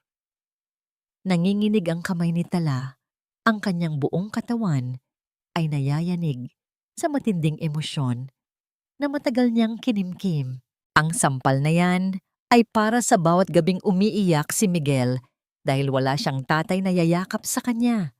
Ang panimulang sabi ni Tala, ang kanyang tinig ay nanginginig sa pagkasuklam. Ang isang lalaking nagtatago sa ilalim ng saya ng kanyang ina ay hindi kailanman magiging bayani sa mata ng anak ko. Isang bayani, si Miguel sa paningin ko, dahil sa loob ng 8 taon, siya ang nagbigay sa akin ng lakas na mabuhay. Pero ikaw ay isang anino lang ng lalaking minahal ko noon. Tumingin si Tala nang diretso sa mga mata ni Rafael, isang tingin na puno ng pinal na desisyon. Huwag mong subukang agawin ang imaheng binuo ko para sa kanya. Hayaan mo siyang maniwala sa bayaning sundalo. Dahil mas marangal ang mamatay sa giyera kaysa mamatay sa konsensya. For Miguel, his father is a hero who died for his country. For me, you are a stranger who happened to save my life, and that is all you will ever be. Tumalikod si Tala at dahan-dahang naglakad palayo. Ang bawat hakbang niya ay tila isang deklarasyon ng kalayaan mula sa mga tanikala ng nakaraan. Naiwan si Rafael na mag-isa sa rooftop. Ang lamig ng hangin ay tila nanunuot sa kanyang buto, at ang hapdi sa kanyang pisngi ay wala pang kalahati ng hapdi sa kanyang puso. Nakatayo si Rafael sa gitna ng kadiliman, nakatitig sa pinto kung saan lumabas si Tala. Sa kanyang isipan, tila naglalaro ang mga huling salita nito. Isang duwag, isang anino. Ang kaisipang kailangan niyang manatiling patay upang mapanatili ang dangal ng kanyang anak sa sarili nitong paningin ay isang parusang mas mabigat pa kaysa sa kamatayan. Habang ang unang patak ng ulan ay nagsisimulang bumagsak sa kanyang mukha, alam ni Rafael na ang kanyang luhang pumapatak ay hindi na sapat upang hugasan ang mantsa ng kanyang kahapon. Ang bawat kilos ni Brigadier General Tomas Villarreal ay may kasamang bigat ng disiplina at awtoridad. Na tila ba ang bawat hibla ng kanyang uniforme ay hinabi mula sa bakal at paninindigan. Sa loob ng isang maliit at pribadong silid, sa dulo ng pasilyo ng ospital, malayo sa mga mapanuring mata ng media, nakaupo ang general sa harap ng isang laptop. Ang tanging liwanag sa silid ay nagmumula sa screen na nagpapakita ng sunod-sunod na mga dokumento, mga graph, at mga pangalan na tila mga piyesa sa isang dambuhalang chessboard. Sa tabi niya, ang amoy ng mainit na kape ay humahalo sa amoy ng lumang papel. Hindi mapakali si Tomas. Ang kanyang mga daliri ay dahan-dahang tumatama sa ibabaw ng lamesa, isang ritmo na nagpapakita ng kanyang malalim na pag-iisip. Para sa kanya, ang digmaan ay hindi lamang nagaganap sa kabundukan o sa gitna ng putukan. Ang pinakamatinding labanan ay ang pagtatanggol sa dangal ng kanyang pamilya laban sa mga taong gumagamit ng yaman upang manapak ng kapwa. General, nandito na ang mga report mula sa aming intelligence unit tungkol sa Santillan Medical Foundation. Ang mahinang boses ng kanyang aide-de-camp na pumasok sa silid. Ang bawat hakbang nito sa makintab na sahig ay maingat. Tila natatakot na mabasag ang konsentrasyon ng kanyang superior. Tiningnan ni Tomas ang mga file. Ang Santillan Foundation na ipinagmamalaki ni Doña Esperanza bilang puso ng katarungang medikal ay tila isang magandang hardin na sa ilalim ay puno ng mga nabulok na ugat. Sa bawat pahina, nakikita ni Tomas ang mga anomalya, mga donasyong hindi maipaliwanag kung saan napunta, mga utang na pilit itinatago, at mga transaksyong nagaganap sa ilalim ng lamesa. I knew it. Ang bulong ni Tomas. Ang kanyang boses ay tila isang banta ng paparating na bagyo. Ang kabutihan ni Esperanza ay isang maskara lamang para sa kanyang kasakiman. She's using the foundation to launder her personal debts and buy people's silence. Bumalik ang kanyang alaala sa gabi. 8 taon na ang nakalilipas. Noong mga panahong iyon, nasa gitna siya ng isang mapanganib na operasyon sa Mindanao at walang komunikasyon sa mundo. Nang makabalik siya, wala na si Tala sa kanilang tahanan. Ang pagsisisi na wala siya sa tabi ng kanyang kapatid nang kailanganin nito ng proteksyon ay isang latay sa kanyang puso na hindi kailanman naghilom. Hindi na ito mauulit, Tala. Ang tahimik niyang pangako habang tinititigan ng isang partikular na dokumento. Isa itong resibo ng isang malaking bank transfer, 8 taon na ang nakalilipas. May petsang tumatapat sa araw ng pag-alis ni Tala sa Maynila. Ang pangalan ng tatanggap ay isang dating tauhan sa ospital na bigla na lang naglaho. Dahan-dahang tumayo si Tomas at naglakad patungo sa silid ni Tala. Nadatnan niya ang kanyang kapatid na nakaupo sa gilid ng bintana, nakatingin sa malayo habang si Miguel ay mahimbing na natutulog sa sofa. Ang mukha ni Tala ay puno ng kapayapaan, ngunit ang kanyang mga mata ay bakas pa rin ng takot na itinanim ni Esperanza. "Kuya, bakit gising ka pa?" Ang mahinang tanong ni Tala. Lumapit si Tomas at hinawakan ang balikat ng kapatid. Ang kanyang hawak ay matatag, tila isang pader na hindi matitibag ng anumang unos. "I have my sources, Tala. Huwag kang mag-alala. Ang mga taong gumagamit ng kapangyarihan para manakit ay laging may lamat sa kanilang baluti at nahanap ko na ang sa kanila. Ayoko ng gulo, kuya. Gusto ko lang kaming mabuhay ng tahimik ni Miguel." Ang pagsusumamo ni Tala, ang kanyang mga kamay ay nanginginig sa takot na baka muling mabulabog ang kanilang mundo. Ang katahimikan ay hindi nakukuha sa pagtakbo, Tala. Nakukuha ito sa pagharap sa katotohanan, ang seryosong sagot ng general.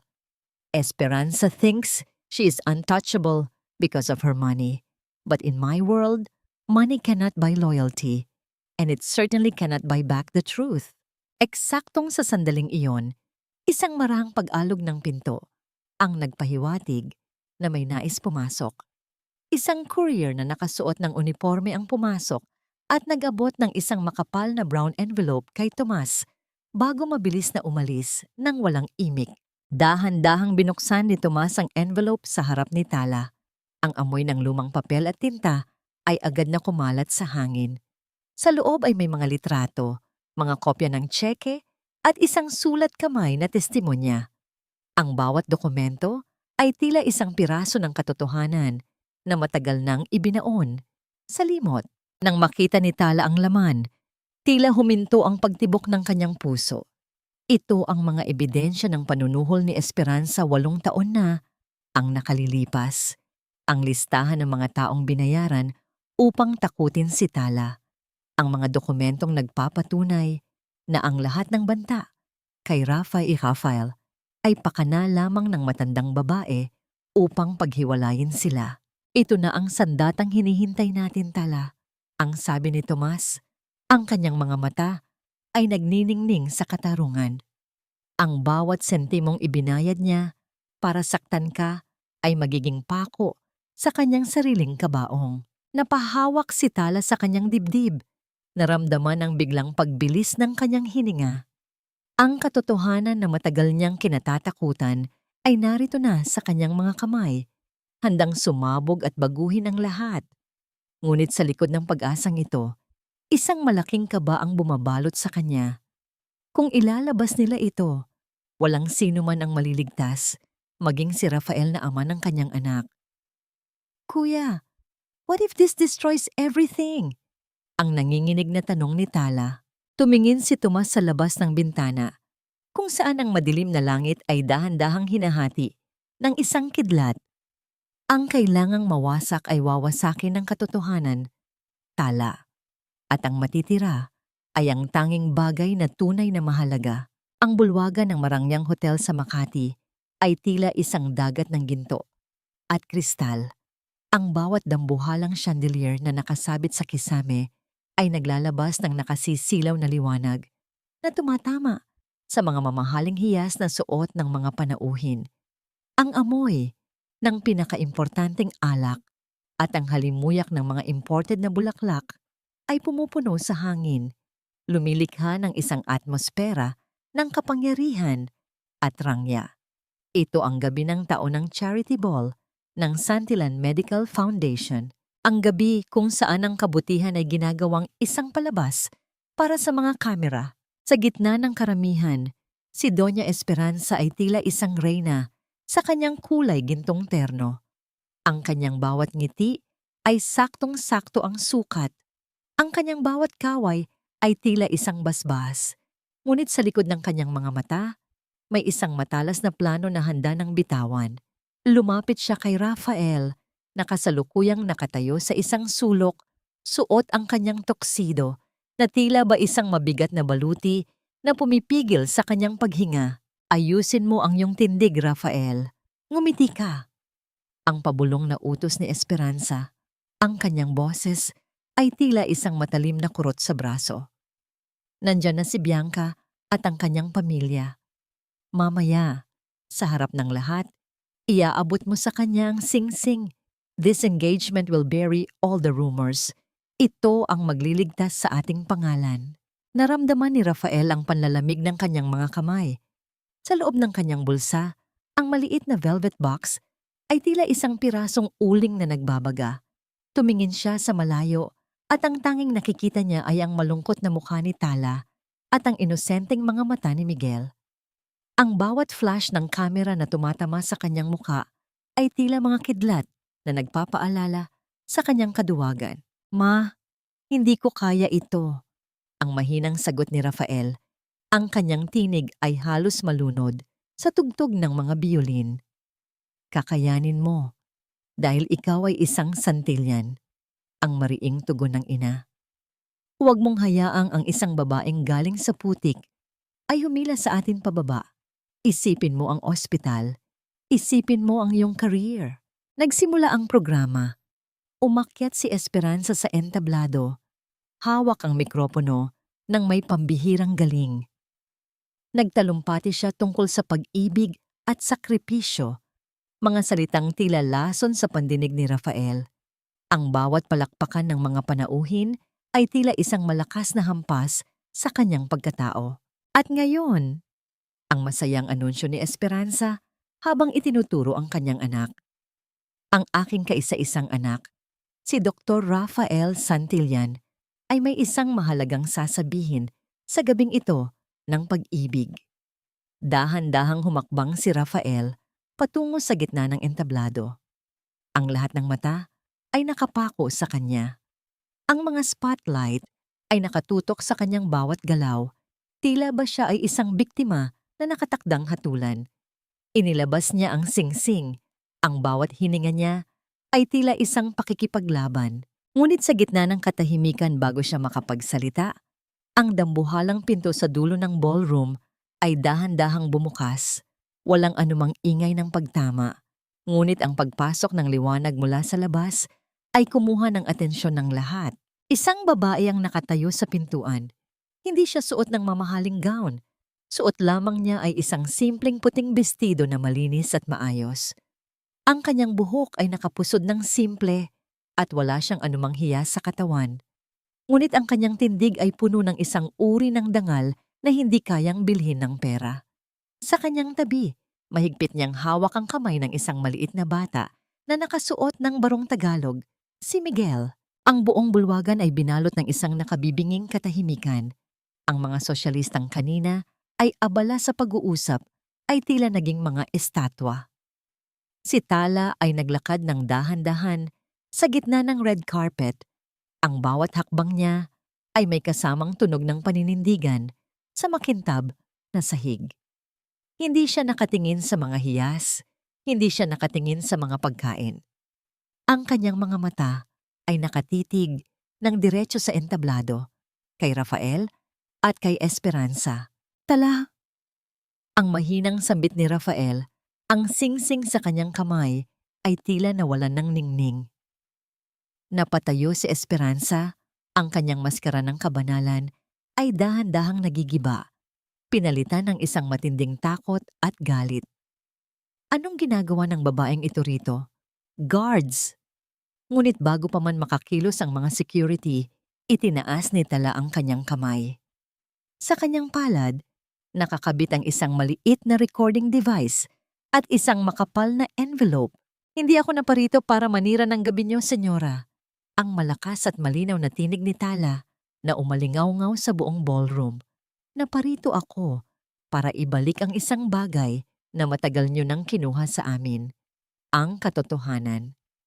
Tumingin si Miguel sa kanyang ama na nasa entablado. Ang kanyang mukha ay puno ng pagkalito. Nanay, bakit po nandoon si Tatay Hero? Bakit po siya may hawak na singsing para sa ibang tao?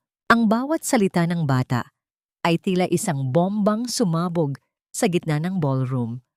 Ang mga bulong-bulungan ay nagsimulang kumalat na parang apoy. Ang mga kamera na kanina ay nakatutok sa promotion ng foundation ay ngayon ay nakatutok na sa mag-ina. Nakatayo si Tala sa gitna ng kanyang mga kaaway. Hawak ang kamay ng kanyang anak, handang harapin ang bagyong siya mismo ang nagdala. Alam niyang sa gabing ito, ang pader ng mga kasinungalingan ng mga santilyan ay tuluyan ng guguho, anuman ang maging kapalit nito. Ang bawat pagkislap ng mga lente ng kamera sa loob ng ballroom ay tila mga kidlat na tumatama sa pagkatao ni Doña Esperanza. Ang marangyang bulwagan na kanina lamang ay puno ng papuri at musika ay binalot ng isang nakabibinging katahimikan na tila ba ang bawat panauhin ay naging mga estatwang gawa sa yelo. Ang amoy ng mamahaling wine at pabango ay tila napalitan ng amoy ng isang paparating na bagyo. Guards, get them out of here. This woman is mentally unstable. Ang nanginginig na sigaw ni Esperanza. Ang kanyang boses ay hindi na marangal, kundi puno na ng desperasyon. Ang kanyang mga kamay, na karaniwang matatag sa paghawak ng baso ng wine, ay nagsimulang manginig ng husto sa kanyang tabi. Ngunit, bago pa man makalapit ang mga security guard, isang grupo ng mga kalalakihan na nakasuot ng barong Tagalog ang humarang sa kanila. Mga tauhan ni General Tomas na pumasok ng walang ingay ngunit may dalang awtoridad na hindi matatanggihan. Nanatiling nakatayo si Tala sa gitna ng red carpet, ang kanyang mukha ay kalmado. Tila isang lawas sa gitna ng kagubatan na walang anumang alon. Dahan-dahan niyang itinaas ang remote control na hawak niya at sa isang pindot, ang dambuhalang LED screen sa likuran ng entablado na kanina ay nagpapakita ng mga gawaing kawanggawa ng mga santilyan ay biglang nagbago. Ang bawat mata sa loob ng ballroom ay nakapako sa screen. Lumitaw doon ang isang video na kuha mula sa isang lumang security camera. 8 taon na ang nakalilipas. Malinaw na makikita si Doña Esperanza sa loob ng isang madilim na silid ng ospital. Kausap ang isang umiiyak at sugatang si Tala. Ang boses ni Esperanza ay umalingaw-ngaw sa buong bulwagan. Malinaw at talamak ang kalupitan. You are a mistake, Tala. Ang batang nasa sinapupunan mo ay isang mantsa sa dugo ng mga santilyan. Ang sabi ng Esperanza sa video. Ang kanyang tono ay puno ng pagkamuhi. Narito ang pera. Umalis ka sa Maynila at huwag ka nang babalik. Kung hindi, sisiguraduhin kong ang anak ko mismo ang pipirma sa utos na ipagtabuyan ka.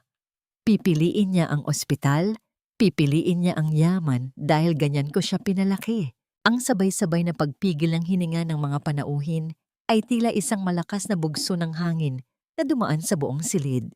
Ang mga bulong-bulungan ay nagsimulang kumalat na parang apoy sa tuyong damo. Ang mga sosyalistang kanina ay nakangiti kay Esperanza ay ngayon ay tumitingin sa kanya nang may halong pandidiri at gulat. Ang imahe ng ina ng bayan ay dahan-dahang nagigiba. Tila isang pader na gawa sa buhangin na tinangay ng agos ng katotohanan. Tumingin si Tala kay Rafael Nakasalukuyan pa ring nakatayo sa entablado. Ang mukha ay kasing puti ng papel.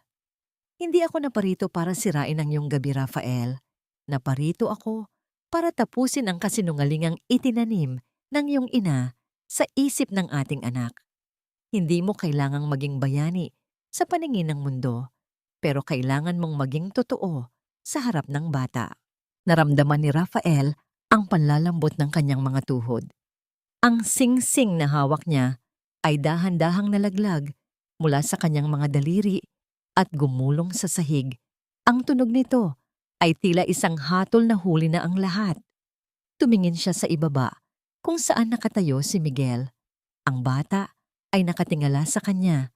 Ang maliliit na kamao nito ay nakakuyom sa gilid ng kanyang barong. Nanay! Ang mahinang boses ni Miguel ay bumasag sa katahimikan. Isang boses na puno ng sakit na hindi dapat nararanasan ng isang 8 taong gulang. Siya po ba yon? Siya po ba ang tatay ko na sabi niyo ay patay na? Siya po ba ang sundalong bayani na ipinagdarasal ko gabi-gabi? Ang bawat salita ni Miguel ay tila isang matalim na balaraw na tumitimo sa puso ng bawat nakikinig. Maraming kababaihan sa audience ang hindi na napigilang maglabas ng panyo upang punasan ang kanilang mga luha. Ang kawalang malay ng bata na hinaluan ng isang malupit na katotohanan ay naging pinakamabigat na parusa para kay Rafael. Miguel, iho. Ang tanging nasambit ni Rafael, ang kanyang boses ay basag at puno ng pagsisisi. Humakbang siya pababa ng entablado, tila isang taong naglalakad sa gitna ng nagbabagang uling. Ang bawat spotlight ay nakatutok sa kanya, hindi na bilang isang bituin, kundi bilang isang lalaking hubad sa kanyang mga kasalanan. Lumingon si Esperanza sa paligid. Ang kanyang mga mata ay nanlilisik sa galit at takot. Sinungaling! Fake news yan! Rafael, don't listen to her! Guards, arrest this woman! Ngunit wala nang nakinig sa kanya.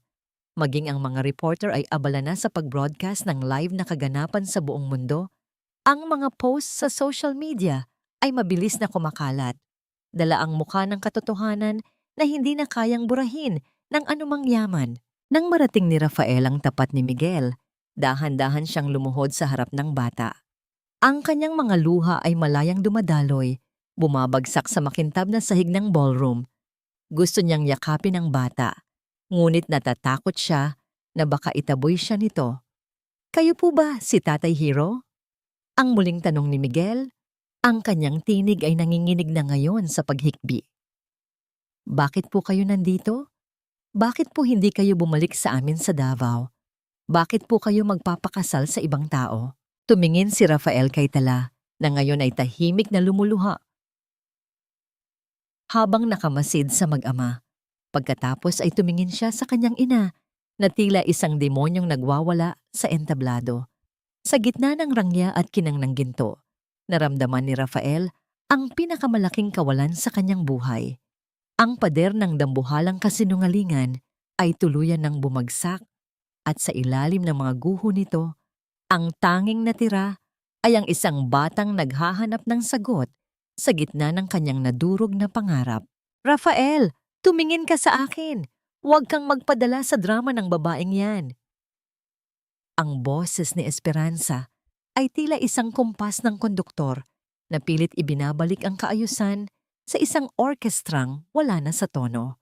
Sa gitna ng nagkakagulong ballroom, lumapit siya sa kanyang anak at hinawakan ang braso nito nang may sapat na diin upang bumaon ang kanyang mga kuko sa mamahaling tela ng tuksido ni Rafael.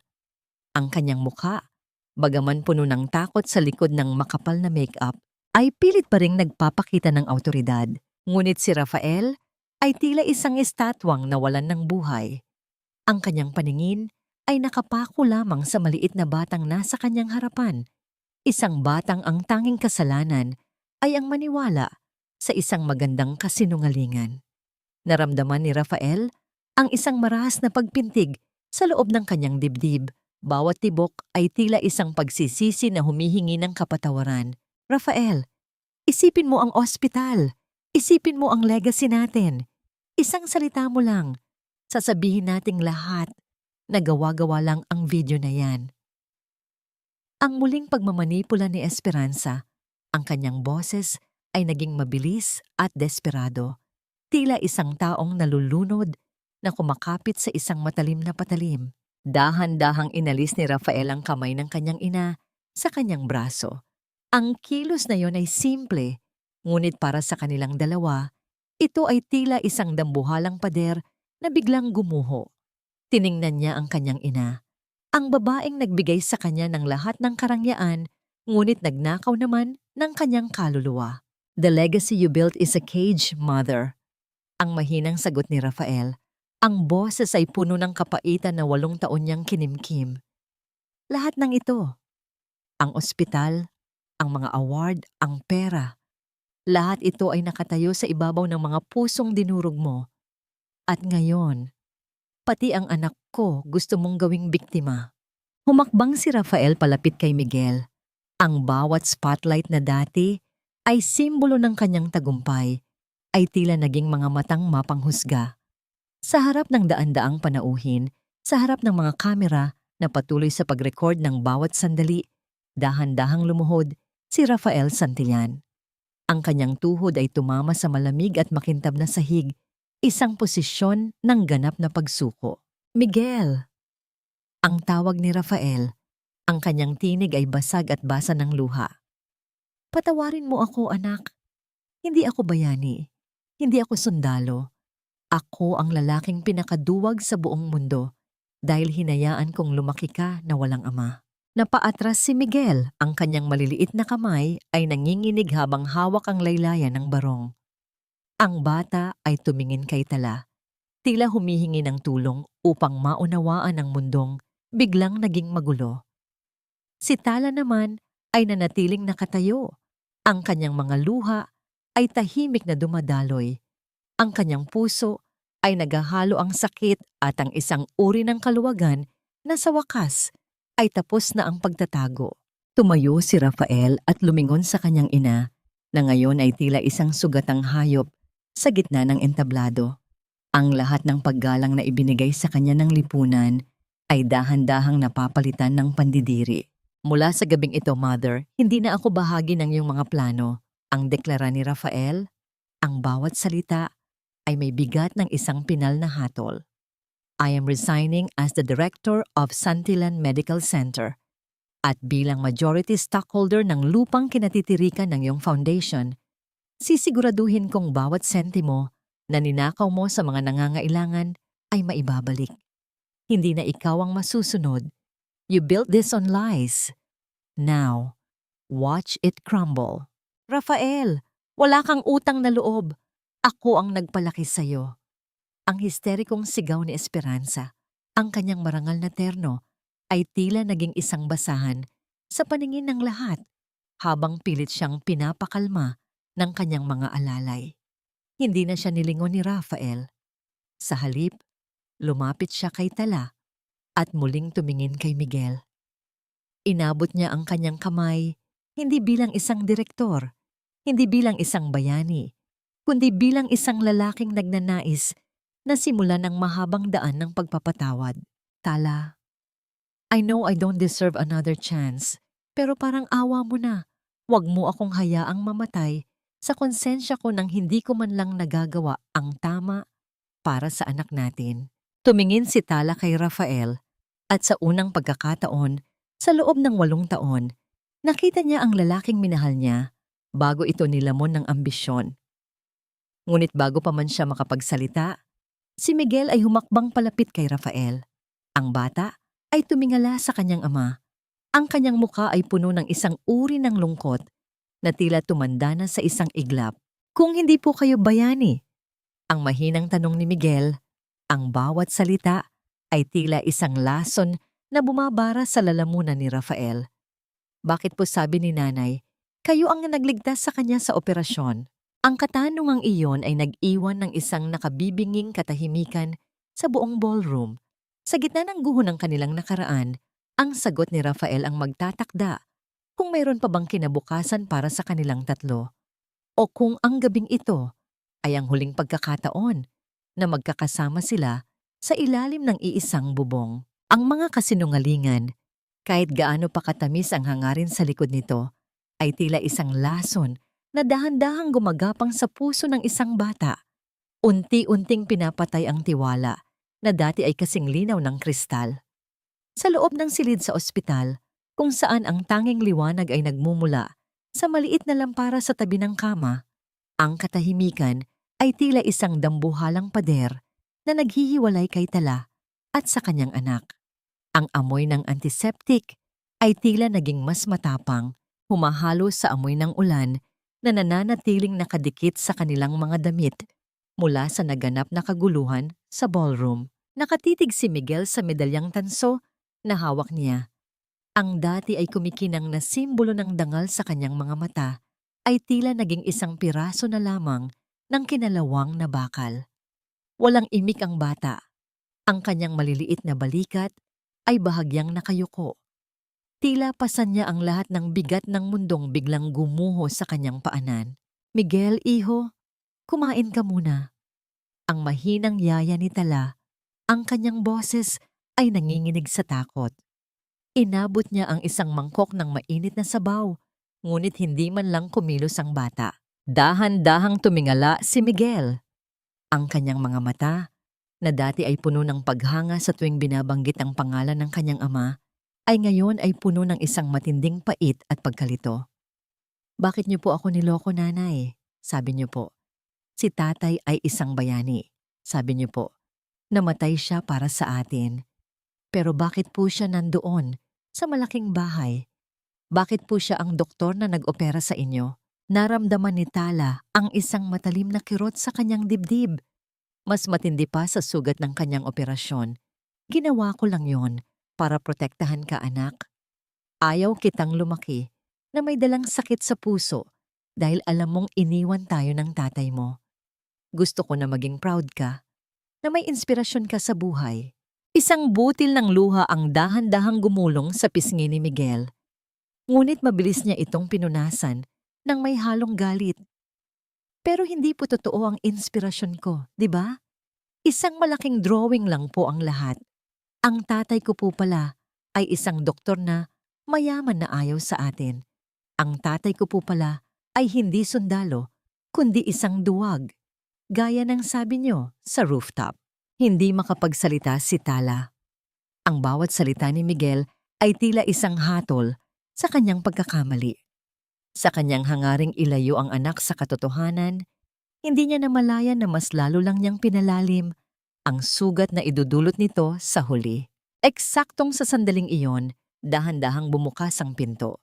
Pumasok si Rafael, hindi na suot ang kanyang marangyang tuxedo, kundi isang simpleng t-shirt at maong. Ang kanyang mukha ay bakas ng matinding pagod at mga luhang hindi matuyo-tuyo. May dala siyang isang maliit na paper bag na naglalaman ng paboritong pagkain ni Miguel. Isang huling pagtatangka na makuha ang loob ng bata. "Miguel, can we talk?" Ang mahinang tanong ni Rafael. Ang kanyang boses ay puno ng pagsusumamo. Tumayo si Miguel at mabilis na lumapit sa sofa. Tila gustong lumayo ng husto kay Rafael. "Huwag niyo po akong kakausapin. Hindi po kayo ang tatay ko. Ang tatay ko po ay patay na," gaya ng sabi ni nanay. "Kayo po ay isang estranghero na may suot na puting damit." Napatigil si Rafael sa gitna ng silid. Ang bawat salita ng kanyang anak ay tila isang sampal na mas masakit pa sa sampal ni Tala sa rooftop. Inilapag niya ang pagkain sa lamesa nang may nanginginig na kamay. "Alam kong galit ka, Miguel. At may karapatan ka. Pero kahit anong mangyari, ako ang tatay mo at gagawin ko ang lahat para bumawi sa inyo." "Ayaw ko po ng bawi niyo! Ayaw ko po ng laruan niyo!" Ang histerikong sigaw ni Miguel habang itinutulak ang robot na ibinigay ni Esperanza kanina na naiwan sa silid. Ang laruan ay tumama sa pader at naghiwa-hiwalay ang mga bahagi nito. Isang simbolo ng kanilang pamilyang nagkawatak-watak. "Sana po ay hindi na lang kayo nagpakita. Sana po ay nanatili na lang kayong patay sa isip ko." Nayakap na lamang ni Tala si Miguel habang ang bata ay humulog sa matinding paghikbi. Ang bawat hagulgol ng bata ay tila isang kuryenteng gumuguhit sa puso ni Rafael. Alam ni Rafael na ang tiwalang sinira ng 8 taon ay hindi maibabalik ng 8 minuto ng paghingi ng tawad. Lumingon si Tala kay Rafael. Ang kanyang mga mata ay puno ng pagod at pinal na desisyon.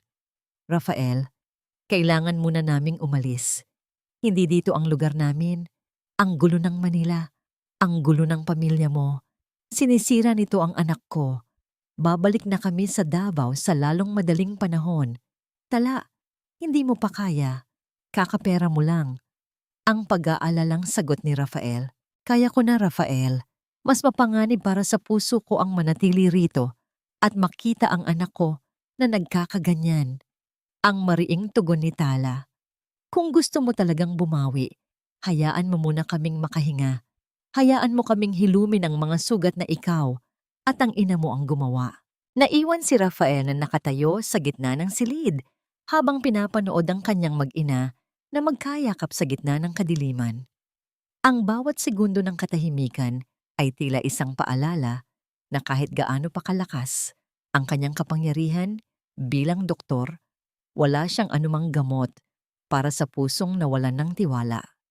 Bagaman, ligtas na ang buhay ni Tala mula sa sakit, ang distansya sa pagitan niya at ng kanyang anak ay tila naging isang malawak na karagatan na wala pang nakikitang dalampas niya. Sa labas ng binalot ng dilim na ospital, ang ulan ay dahan-dahang humuhupa, ngunit ang bawat patak na natitira sa mga dahon ay tila mga luhang ayaw tumigil sa pag-agos.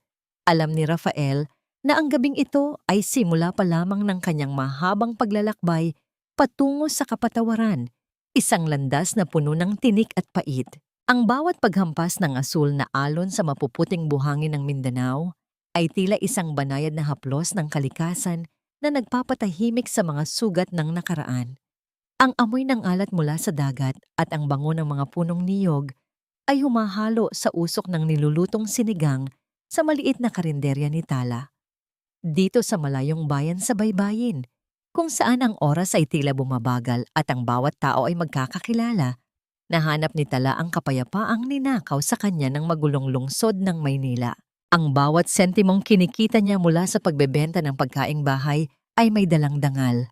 Isang kayamanang hindi kayang pantayan ng anumang tseke mula kay Doña Esperanza. Si Miguel ay unti-unti na ring nagbabalik sa kanyang masayang disposisyon. Bagaman wala na ang bayaning ama sa kanyang mga pangarap, natutunan niyang bumuo ng bagong mundo sa piling ng kanyang nanay at ni Tito Tomas na madalas bumisita. Gayunpaman, sa tuwing sumasapit ang dapit hapon at ang langit ay nagiging kulay, ube at kahel, madalas makitang nakatitig ang bata sa malayo. Tila may hinahanap na aninong hindi na dumarating. Ngunit hindi alam ni Tala, sa kabilang panig ng barangay, sa loob ng isang maliit at lumang health center na gawa sa kahoy at yero, ay may isang lalaking tahimik na nagtatrabaho. Si Rafael. Tuluyan na niyang tinalikuran ang kanyang marangyang buhay sa Makati. Wala na ang kanyang puting Amerikana na may tatak ng Santillan Medical Center. Suot na niya ay isang simpleng polo shirt at pantalon na madalas ay may bahid ng alikabok mula sa paglalakad sa mga malalayong sityo. Isang hapon, habang naglalaro si Miguel malapit sa bensin ng bayan, nakita niya ang isang grupo ng mga tao na nagkakagulo sa tapat ng health center. Isang bata ang nasugatan sa binti dahil sa paglalaro malapit sa mga construction material. Mabilis na lumapit si Miguel at doon, sa gitna ng mga nag-aalalang magulang, nakita niya si Rafael. Ang doktor ay nakaluhod sa lupa. Walang pakialam kung marumihan ang kanyang damit, habang maingat at malumanay na nililinis ang sugat ng bata. Hayan, tapos na. Huwag mo nang ulitin yon, ha? Maging matapang ka parang isang maliit na sundalo. Ang marinig ni Miguel na sabi ni Rafael sa pasyente. Ang paraan ng pagngiti ni Rafael ay hindi na ang plastik na ngiti ng isang direktor, kundi ang tapat na ngiti ng isang taong nahanap ang kanyang tunay na bokasyon. Naramdaman ni Miguel ang isang pamilyar na kurot sa kanyang puso. Tumalikod siya at mabilis na tumakbo pauwi sa kanilang karinderya. Nanay? Nanay, nandito po siya. Ang doktor na nag-opera sa inyo, nandoon po sa health center. Napatigil si Tala sa paghuhugas ng mga pinggan. Ang bawat patak ng tubig na nahuhulog mula sa kanyang mga kamay ay tila bumibilis sa kanyang pandinig, kasabay ng mabilis na pagtibok ng kanyang puso. Alam niyang hindi titigil si Rafael, ngunit hindi niya inaasahan na susundan sila nito hanggang sa dulo ng mundo, hindi upang mang-agaw, kundi upang magsilbi ng walang hinihintay na kapalit. Nang sumunod na araw, habang abala si Tala sa pag-aayos ng mga mesa, dahan-dahang pumasok ang isang lalaki sa kanyang karinderya. Hindi ito lumikha ng anumang ingay, ngunit ang presensya nito ay agad na naramdaman ni Tala. Hindi nagsalita si Rafael. Umupo lamang siya sa pinakadulong mesa at umorder ng isang platong kanin at ulam, gaya ng isang ordinaryong customer. Nang iabot ni Tala ang pagkain, nagtagpo ang kanilang mga mata. Wala nang galit sa paningin ni Tala, tanging isang malalim na pagod at katanungan. Sa panig naman ni Rafael, ang kanyang mga mata ay puno ng pagsusumamo at kapayapaan. Rafael, bakit? Ang tanging tanong ni Tala, ang kanyang boses ay halos pabulong. Dahil dito ko naramdaman na doktor uli ako, Tala. Ang mahinang sagot ni Rafael. At dahil gusto kong makita ang anak ko kahit mula sa malayo lang, hindi ko hinihiling na patawarin mo ako agad. Gusto ko lang na malaman nyo na narito ako, hindi bilang bayani, kundi bilang isang taong handang maghintay hanggang sa maging handa kayong muling magtiwala. Hindi sumagot si Tala, ngunit hindi rin niya itinaboy ang lalaki. Sa labas, ang ulan ay dahan-dahang nagsimulang pumatak sa mga dahon ng saging, lumilikha ng isang payapang musika na tila nagbabadya ng isang bagong simula. Ngunit sa gitna ng katahimikang ito, isang malakas na tawag mula sa labas ang bumasag sa eksena. Isang mabilis na takbo ng mga paa ang papalapit, at ang boses ni Miguel ay muling umalingaw-ngaw. Dala ang isang balitang magpapabago muli sa kanilang marupok na kapayapaan. Ang bawat patak ng ulan na kanina ay banayad lamang ay biglang naging isang marahas na pagbuhos. Tila ba ang langit ay nakikiramay sa tensyong muling nabuhay sa pagitan ni Tala at Rafael. Ang bawat hampas ng hangin sa mga dahon ng saging ay lumilikha ng isang malakas at paos na tunog, habang ang bawat kidlat na gumuguhit sa madilim na abot-tanaw ay tila nagbibigay ng panandaliang liwanag sa mga pusong matagal nang binalot ng anino. Nanay, si Nonoy po! Nahulog po sa sapa, hindi po gumagalaw. Ang histerikong sigaw ni Miguel habang mabilis na tumatakbo patungo sa karinderya. Ang bata ay basang-basa. Ang kanyang mga mata ay nanlalaki sa takot at ang kanyang maliit na kamay ay nanginginig habang itinuturo ang direksyon ng malakas na agos ng tubig sa labas. Hindi nag-aksaya ng panahon si Rafael. Binitawan niya ang kutsara at mabilis na tumakbo palabas ng karinderya. Hindi inintindi ang dulas ng putik at ang lakas ng ulan na agad na tumama sa kanyang mukha. Sumunod si Tala. Ang kanyang puso ay tila gustong kumawala sa kanyang dibdib sa matinding kaba. Pagdating nila sa gilid ng sapa, nakita nila ang isang bata na nakahandusay sa putikan, maputla at hindi humihinga, matapos itong matangay ng biglaang pagbaha. Doon sa gitna ng dumi at ulan, muling naging doktor si Rafael, ngunit hindi ito ang Dr. Santillan na nakasuot ng malinis na Amerikana sa Manila. Ito ay isang lalaking nakaluhod sa putikan. Ang kanyang mga kamay ay mabilis at maingat na gumagalaw upang isagawa ang CPR. Ang bawat pagdiin niya sa dibdib ng bata ay may kasamang panalangin na hindi naririnig ngunit damang-dama sa hangin.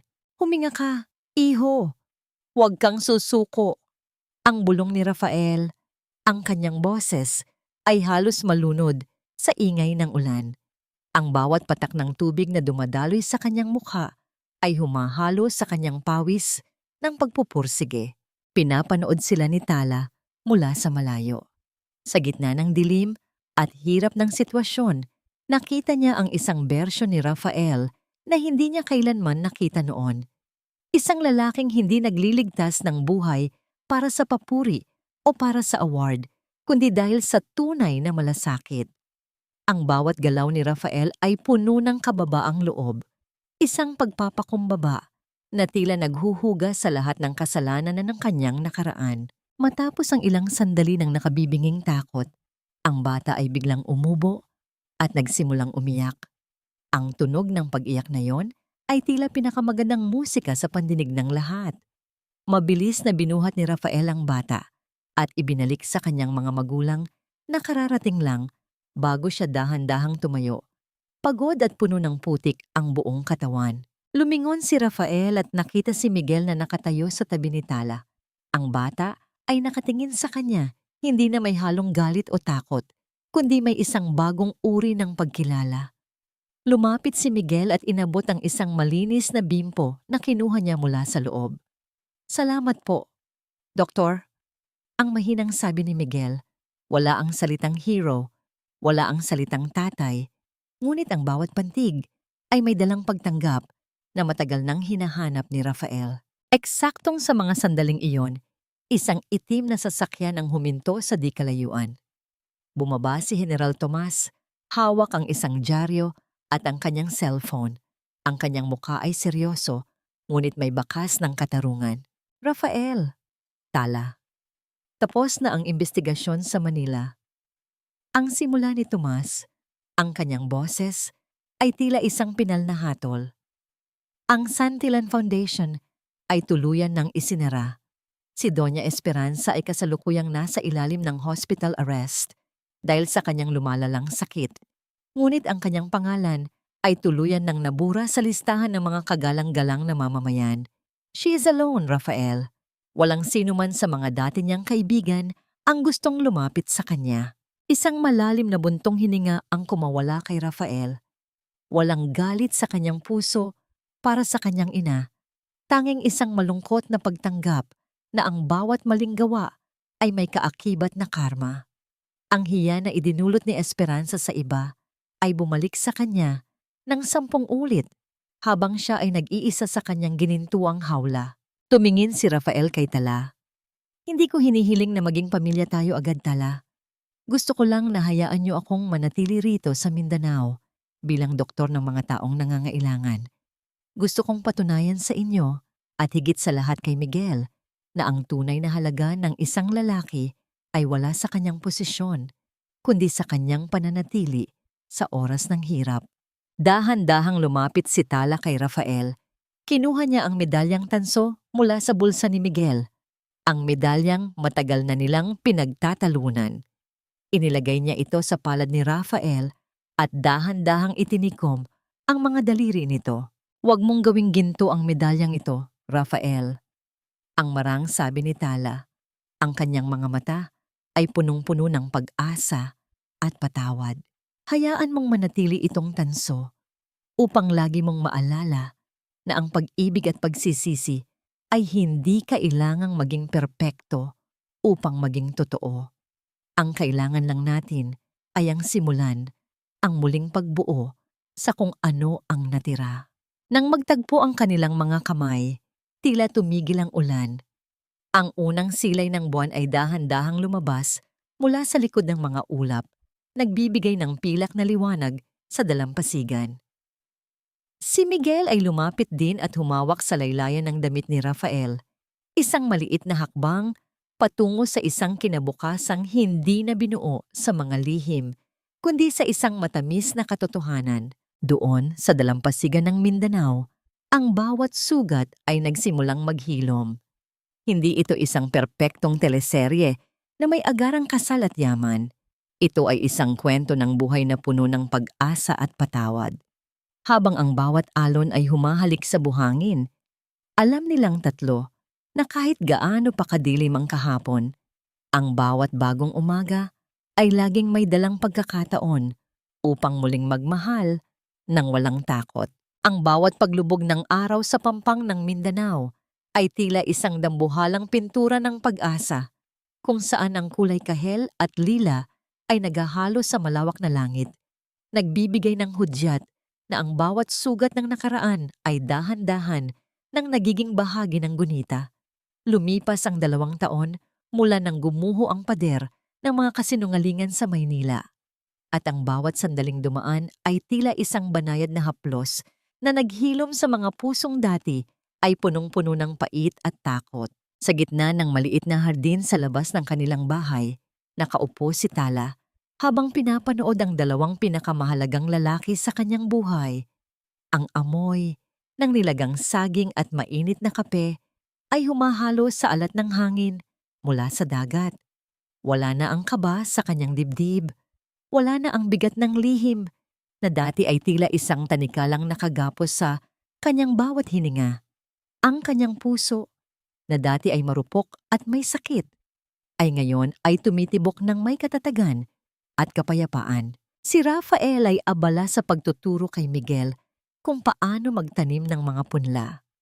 Ang kanyang mga kamay, na dati ay sanay lamang sa paghawak ng mamahaling scalpel sa loob ng air-conditioned na ospital, ay ngayon ay puno ng lupa at bakas ng pagtatrabaho sa ilalim ng araw. Ngunit sa bawat galaw ni Rafael, makikita ang isang uri ng kaligayahan na hindi kailanman nabili ng kanyang yaman sa Makati. Ang kanyang pagiging papa kay Miguel ay hindi na ibinatay sa isang kwento ng kabayanihan sa gera, kundi sa kanyang pananatili sa bawat gabi, sa kanyang paggabay sa bawat aralin, at sa kanyang pagtayo bilang isang tunay na sandigan sa oras ng pangangailangan.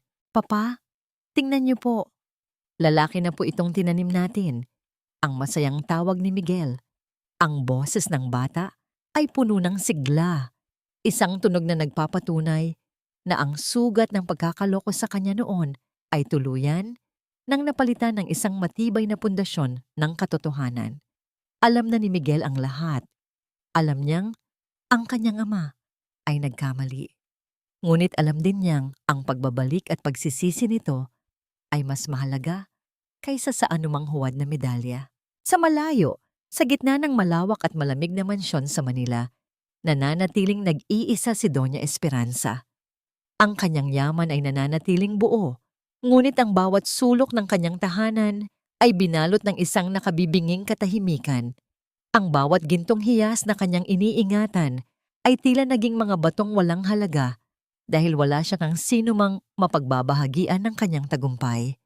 Ang kanyang hiya ay naging isang habambuhay na kulungan, isang paalala na ang kapangyarihang nakuha mula sa pananapak ng kapwa ay laging nagtatapos sa kapaitan ng pag-iisa. Dahan-dahang lumapit si Rafael kay Tala at tumabi sa pag-upo.